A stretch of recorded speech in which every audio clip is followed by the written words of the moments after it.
Barangay Gutad. Ito.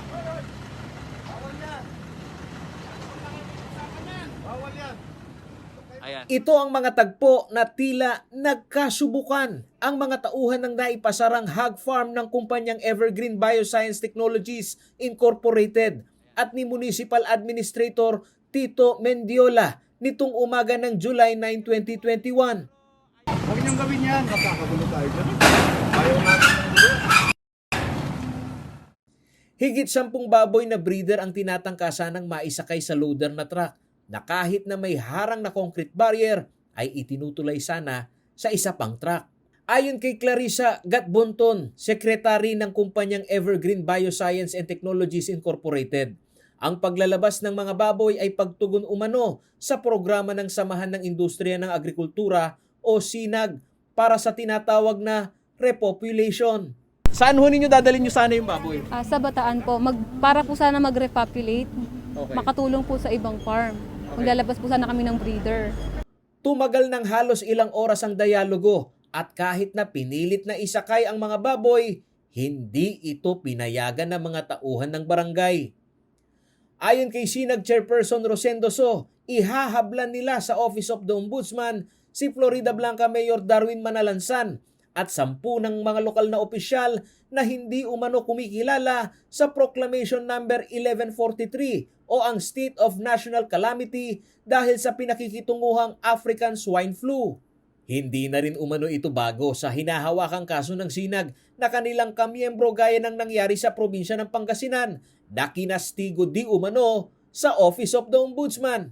Ito is nagawa na rin yan sa dati sa Asingan, Pangasinan. May closure order, close nila, hindi nila pinalabas, kinasuhan sa niya sa ombudsman. So may and may resulta yun, no?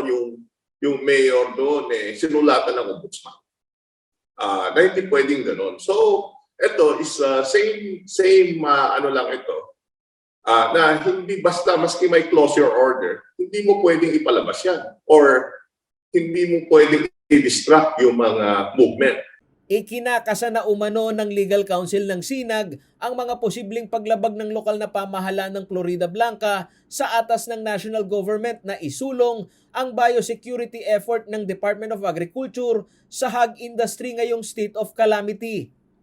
Sinabi ni So na pati na ang batas na Animal Welfare Act of 1998 ay maaaring magpatibay sa legal battle nila sa lokal na pamahalaan. Ang inaano natin is yung